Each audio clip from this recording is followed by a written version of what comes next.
నమస్తే అందరికీ. ఈరోజు మన ఛానల్లో సింపుల్గా తక్కువ టైంలో పకోడీ రెసిపీని ఎలా చేయాలో చూపించబోతున్నాను. వర్షాకాలంలో మనకి ముందుగా వచ్చే క్రేవింగ్స్‌లో ఏదైనా ఉంది అంటే అది పకోడీ మాత్రమే. బయట అలా వర్షం పడుతూ ఉంటే ఇంట్లో అందరూ కూర్చొని పకోడీ తిని టీ గాని, కాఫీ తాగితే ఆ మజానే వేరు కదా!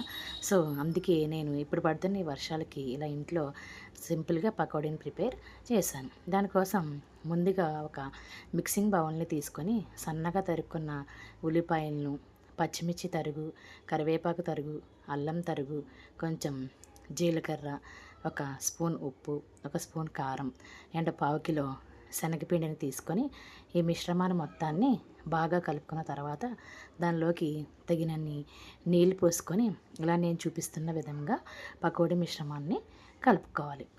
ఇలా బాగా కలుపుకున్నాం. ఈ పకోడీ మిశ్రమంలోకి కొంచెం వరిపిండిని కూడా యాడ్ చేసుకుంటే పకోడీలు అనేవి కరకరలాడుతాయి కాబట్టి నేను వరిపిండిని కూడా యాడ్ చేసుకొని ఈ మొత్తం మిశ్రమాన్ని బాగా కలుపుకొని మూత పెట్టి పక్కన పెట్టేసుకున్నాను. ఎందుకంటే ఇది త్వరగా నానాల్సిన పని లేదు.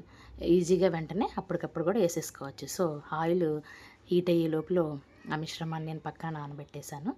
ఇలాగ స్టవ్ పైన కడాయిని తీసుకొని డీప్ ఫ్రైకి సరిపడినంత ఆయిల్ వేసుకొని ఆయిల్ బాగా మరిగిన తర్వాత ఈ పకోడీ మిశ్రమాన్ని కొంచెం కొంచెంగా ఆయిల్లోకి ట్రాన్స్ఫర్ చేసేసుకున్నాను.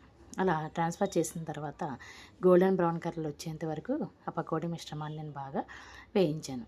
అలా వేయించిన తర్వాత ఒక ప్లేట్ తీసుకొని దానిలోకి టిష్యూ పేపర్ని వేసుకున్నాను. ఎందుకంటే టిష్యూ పేపర్ వేసుకుంటే ఆయిల్ త్వరగా పీలుస్తుంది కాబట్టి టిష్యూ పేపర్ని వేసుకొని ఆ పకోడీలు మొత్తాన్ని ఆ ప్లేట్లోకి తీసేసుకున్నాను. అంతే, మన వేడి వేడి పకోడీ సింపుల్గా రెడీ అయిపోయింది. చాలా అంటే చాలా టేస్టీగా వచ్చింది. మీరు కూడా ఈ వర్షాకాలంలో ఇలా పకోడీ, టీ ఆర్ కాఫీని బాగా ఎంజాయ్ చేయండి. Thanks for watching my videos.